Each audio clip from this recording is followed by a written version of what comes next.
for coming so early this morning to join us. I'm Calvin Mitchell, the Assistant Secretary of Public Affairs at the Treasury.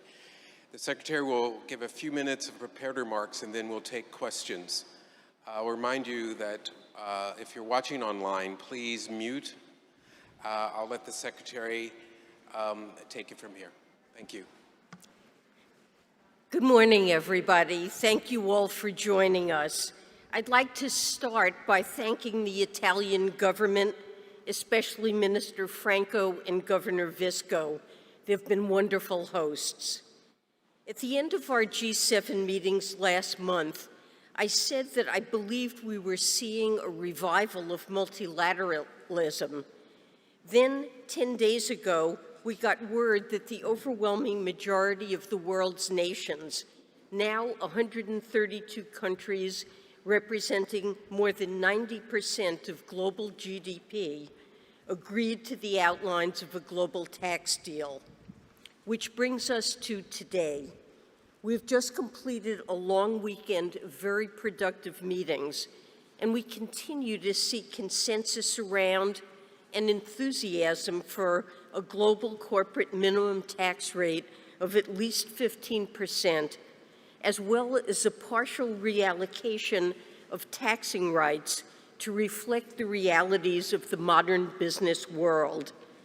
This agreement will also put an end to a chaotic array of unilateral digital tax measures and provide increased tax certainty to our businesses. This deal will end the race to the bottom. Instead of asking the question, who can offer the lowest tax rate, it will allow all our countries to compete on the basis of economic fundamentals, on the skill of our workforces, our capacity to innovate, and the strength of our legal and economic institutions. And this deal will give our nations the ability to raise the necessary funding for important public goods like infrastructure, R&D, and education. The international tax deal protects the free, open economic order that is crucial for investment and growth. And at the same time, it's welcome news for middle and working class people around the world, and I think especially for the American people. President Biden has spoken about bringing America back onto the world stage. Now you're seeing why. Being back makes America better. We can cooperate in ways that make us more competitive in the global economy. We can solve problems together that we can't solve alone, and not just on tax. This weekend, we discussed how our countries can work together to address a range of global challenges. First is putting an end to the pandemic.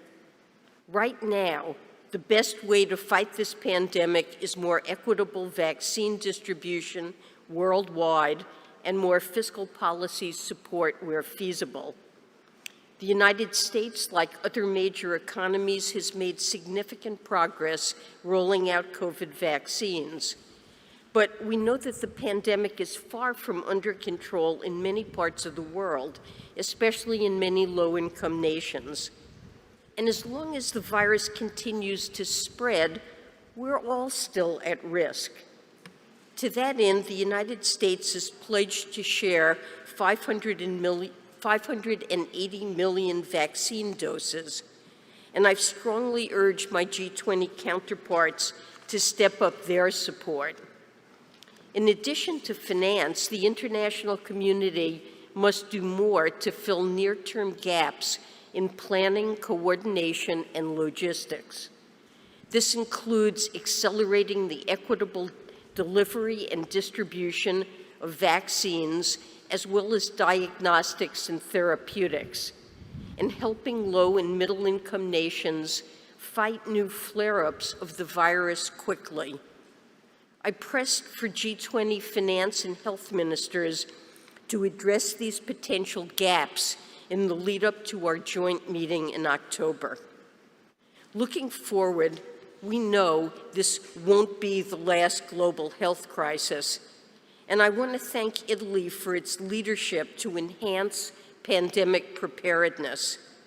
The G20 should aim to reach consensus on actionable financing and health governance plans to prevent, detect, and respond to future pandemics by our October meeting. We also spoke about the pandemic's adjacent economic crisis and its impact on low-income countries. By some measures, the slowdown of the global economy will erase decades of progress in the fight against extreme poverty in these places. This weekend, the G20 stressed that we will provide support. For example, a new $650 billion allocation of IMF special drawing rights, or SDRs, will boost global reserves and provide much-needed liquidity. To amplify the impact of the Sdr allocation, the United States is working with our G20 partners to identify how major economies can on-lend a portion of their SDRs to further support vulnerable economies. By our next meeting in October, we hope the G20 can set an ambitious target of $100 billion in SDR channeling and agree to establish a new trust fund at the IMF that complements the fund's programs and supports green recoveries. The Biden administration is working with Congress to secure a U.S. contribution to the IMF, and we're encouraging our partner countries to contribute as well. Some countries struggling with the economic impacts of the pandemic also now face difficulties meeting their debt obligations. Moving forward, the common framework for debt treatments will be the primary tool for low-income countries to seek debt treatment. We're committed to continuing to strengthen the common framework process, and we encourage low-income countries needing debt relief to come forward to the G20's common framework process. We also spoke about climate change.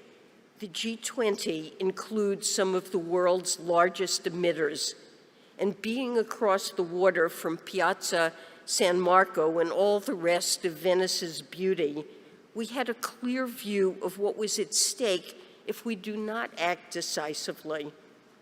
This weekend, we spent time discussing how we must better understand and monitor the financial risks of climate change, as well as the role that multilateral development banks will play in the push towards net zero emissions. That will include the banks setting ambitious timelines to align with the goals of the Paris Agreement and undertaking further efforts to enable more private climate investment. In fact, I will be convening the heads of the multilateral development banks to encourage them to increase their climate ambition, both to support the most vulnerable and to incentivize private investment. To support these international efforts, I'm proud that the United States is co-chairing a G20 working group to coordinate a broad range of efforts on sustainable finance. And with that, I'm happy to take your questions. Thank you, Madam. Thank you, Madam Secretary. I'd like to call on David Lauder. The microphone's over here, if you wouldn't mind. Thank you.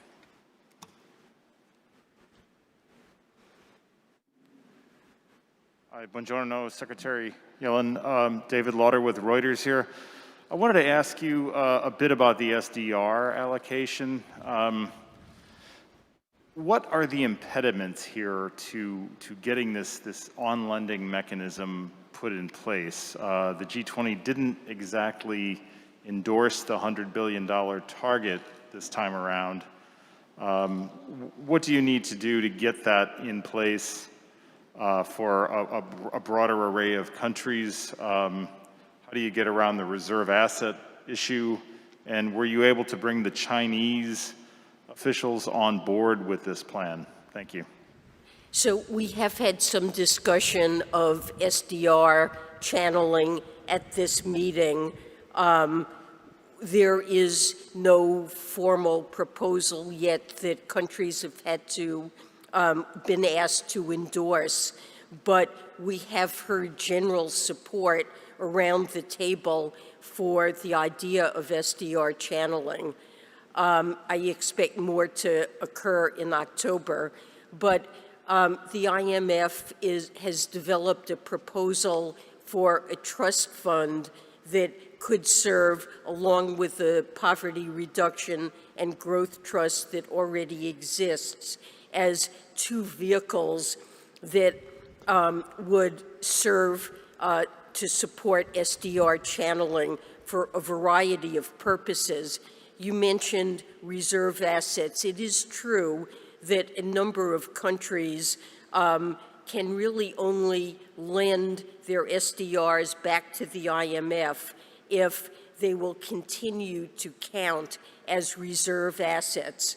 And we've been discussing with the IMF, and others have, ways of structuring a new trust so that countries that need their SDRs to count as reserve assets would be assured that they would be accorded that treatment.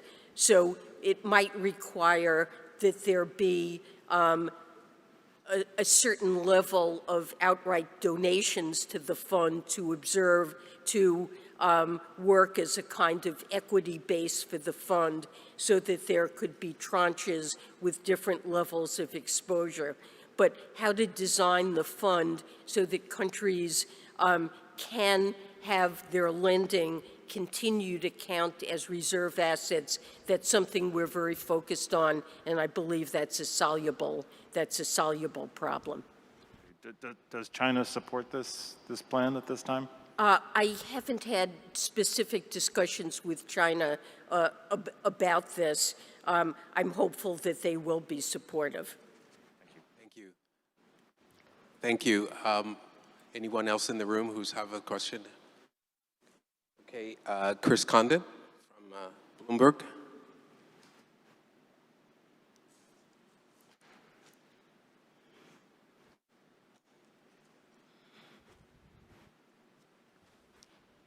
Morning, Secretary Yellen. Chris Condon from Bloomberg News. I have a question about your upcoming trip to Brussels. You'll be meeting with, again, with a wider group of your counterparts in Brussels this week. And I'm wondering about a separate from the existing digital services taxes that the U.S. is clearly hoping to be eliminated by the New Deal. The Commission is also on the verge of proposing a new something like an online sales tax that many countries do not believe falls into the bucket of a digital services tax. Can you state more clearly, does the U.S. believe that this plan must be abandoned for the current agreement that the G20 endorsed this weekend to go forward? Or would it be enough for that to be delayed for that process to continue to go forward? So the agreement that we've reached in the OECD framework discussion calls on countries agree to dismantle existing digital taxes that the United States has regarded as discriminatory and to refrain from erecting similar measures in the future. So it's really up to the European Commission and the members of the European Union to decide how to proceed, but those countries have agreed to avoid putting in place in the future and to dismantle taxes that are discriminatory against U.S. firms. Thank you. Alan?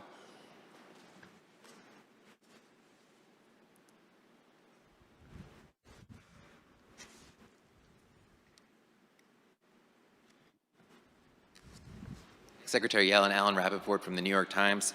I wanted to ask, do you think that the Delta variant and low vaccination rates around the world pose a threat to the global economy recovery and the U.S. recovery? And do you think that nations are declaring victory against the pandemic too early? So thank you, Alan. We are very concerned about the Delta variant and other variants that could emerge and threaten recovery. We are a connected global economy. What happens in any part of the world affects all other countries. We therefore recognize the importance of working together to speed the process of vaccination and have the goal of wanting to vaccinate 70% of the world's population next year.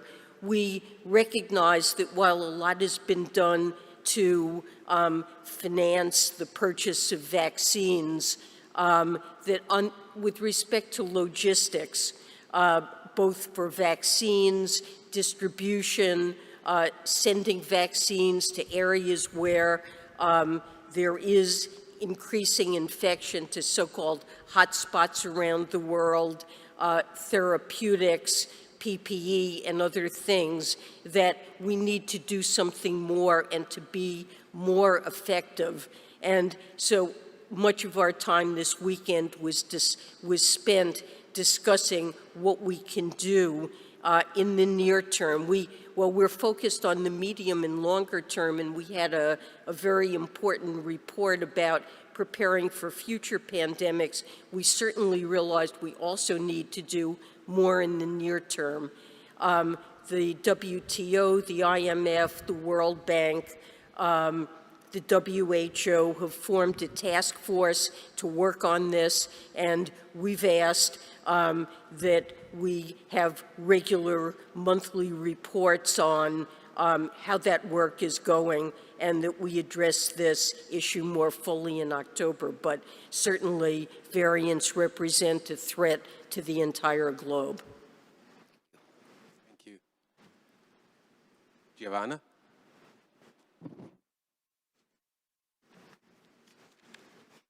Sky Italia, buongiorno and welcome, Secretary Yellen. Tomorrow you're going to be in Brussels. You will participate to the Eurogroup works, and you know there are 3 European countries, 2 that are part of the Eurozone, that are not signing for this global minimum tax. So what are you going to say tomorrow to them, especially Ireland and Estonia? And then, if I may, Secretary Yellen, you know very well our Prime Minister Mario Draghi. I would like to ask you, what do you appreciate about him, and what role do you think he can play in the European leadership in the future? So with respect to my meeting with the Eurogroup tomorrow, I'm looking forward to meeting with all of the finance ministers, and I have a number of bilateral discussions as well. We see the tax agreement as being strongly in the interests of all members of the European Union and the world more generally. I will use the opportunity to try to explain why we think that the few remaining European Union countries that have not endorsed the inclusive framework, why we think it's in the world's interests and their interests to be part of the agreement. So in some cases, there are very specific technical issues that it may indeed be possible to address, and where that's possible, I know all of us will be working in the coming months to do that and to bring those countries on board. I've known Mario Draghi. You asked about President Draghi. I've known him for many years, and I'm a great admirer of his work and leadership. Thank you. Sam Collins? Good morning, Secretary Yellen. My name is Sam Collins from the BBC. At the G7 in the UK, where the tax agreement was also backed, Prime Minister Boris Johnson talked about learning from the mistakes of 2008 and repairing the scars of inequality. How does the tax deal address those issues? address the issues of 2008? Yeah, and the scars of inequality and, yeah, the impacts from 2008. Well, the 2008 financial crisis was a huge blow to almost all parts of the global economy, and it created high unemployment and imposed extreme burdens on the most vulnerable members of our populations. Frankly, the pandemic has done exactly the same thing. It has been concentrated in its effects on those who are already lowest income and most vulnerable. And in a broad way, all of the members of the participants in the G20 recognize that we absolutely need to relieve the burdens that these developments have placed on the most vulnerable people, especially in the context of longer-term trends that have worked really against the interests of these vulnerable groups. So in every way, our focus has been having those countries that have fiscal space use it aggressively. Not only in the United States, we want to recover as rapidly as we can to avoid scarring, particularly the most vulnerable, but we recognize too that many countries don't have the fiscal space that we and other developed countries have. And we want to do what we can to help those countries that we see our own stimulus efforts as having generally positive spillovers to the rest of the world. And as I mentioned, we're very focused on providing additional help, debt service relief, an Sdr allocation, lending facilities, vaccines, to make sure that the kind of recent trend we had seen toward reduced poverty and greater equality around the world isn't completely reversed. I'd say you asked about the international tax agreement as well, and in a broad sense, I see that as also fitting into a broad mandate, desire to have a global economy that works well for everyone, not only for those who are rich and very well educated, but for workers and those who are lower in middle income. And part of the economy working well is making sure that those who are doing well, including very successful corporations, pay their fair share, that they contribute to the revenues that all of us need to be able to provide public goods, education, healthcare, a social safety net, investments that will work to the benefit of all people. And so our mission with respect to international tax, one of the most important parts of that mission is trying to design a global system that will arrest the race to the bottom in corporate taxation, will put tax shelters out of business, and enable all of us to fairly tax these corporations so that we get the revenues that's needed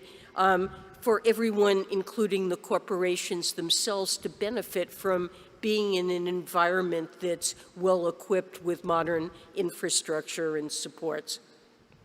Thank you. Thank you. Maybe we can try to take one from online. We have some visitors. Is that possible now? From the AP, is David McHugh on? Yes, good morning. Morning. Secretary Yellen, I would like to ask if Pillar 1 will require a two-thirds treaty ratification in the Senate, and how would you get that